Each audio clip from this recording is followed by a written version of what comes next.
পিতৃঋণ। বাবা, তুমি তো বলেছিলে পিতৃঋণ কোনোদিন শোধ হয় না। তুমি কি জানো, তুমি 26 বছরে আমার পেছনে যে টাকা খরচ করেছো, আমি আগামী 3 বছরে সেই টাকা তোমায় ফিরিয়ে দিতে পারবো। বাবা একটু মুচকি হেসে, একটা গল্প শুনবি? বলো, শুনবো। তোর যখন বয়স 4, আমার মাসিক আয় 2000 টাকা। ওই টাকায় সংসার চালানোর কষ্ট বাড়ির কাউকে কখনো বুঝতে দেইনি। আমি আমার সাধ্যের মধ্যে সবসময় চেষ্টা করেছি তোর মাকে সুখী রাখতে। তোকে যে বছর স্কুলে ভর্তি করলাম, সেই বছরই আমরা দুজনে, অর্থাৎ তোর মা আর আমি, সিদ্ধান্ত নিলাম তোকে ভালোভাবে পড়াশোনা শেখানোর জন্য আমরা কি কি ত্যাগ করব। সেই বছর তোর মাকে আমি কিছুই দিতে পারিনি। তুই যখন কলেজে, তখন আমাদের অবস্থা মোটামুটি ভালো, কিন্তু সমস্যা তৈরি হলো তোর মা অসুস্থ হয়ে যাওয়াতে। ওষুধ কেনার জন্য রোজ রোজ ওভারটাইম করে পায়ে হেঁটে বাড়ি ফিরতাম, কিন্তু কখনো কাউকে বুঝতে দেইনি, এমনকি তোর মাকেও না। একদিন শোরুমে একটা বাইক দেখে আসলাম, যেটা আমার অনেক দিনের স্বপ্ন ছিল, বাইক নিয়ে অফিসে যাব।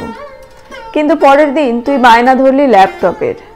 আমি তোকে সেদিন ল্যাপটপটা কিনে দিয়েছিলাম।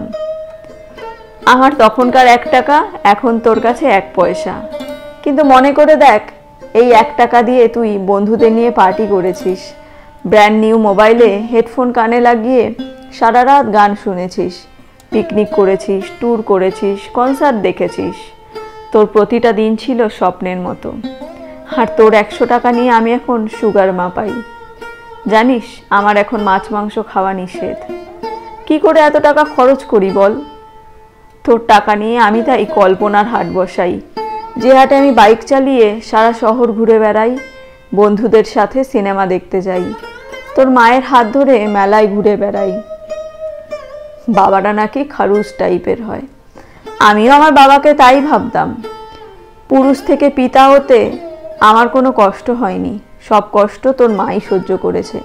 কিন্তু বিশ্বাস কর, পিতা থেকে একজন দায়িত্বশীল পিতা হবার কষ্ট একজন পিতাই বোঝে। যুগে যুগে সর্বস্থানে মাতৃবন্দনা হলেও পিতৃবন্দনা কোথাও হয় না। পিতৃবন্দনা আমি আশাও করি না। সন্তানের প্রতি ভালোবাসা কোনো পিতাই হয়তো প্রকাশ করতে পারে না, তবে কোনো পিতাই সন্তানের প্রতি দায়িত্ব পালনে বিচ্যুত হয় না।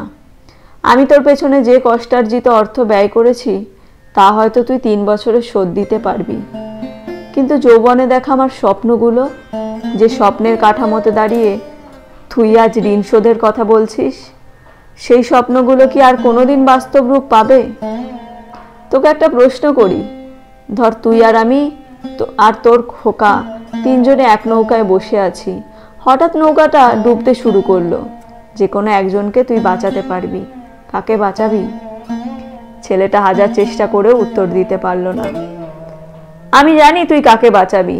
ছেলেরা বাবা হয়, বাবা কখনো ছেলে হতে পারে না।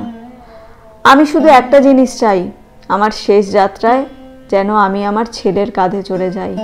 তাহলে তুই একটা ঋণ শোধ করতে পারবি, তোকে কোলে নেবার ঋণ।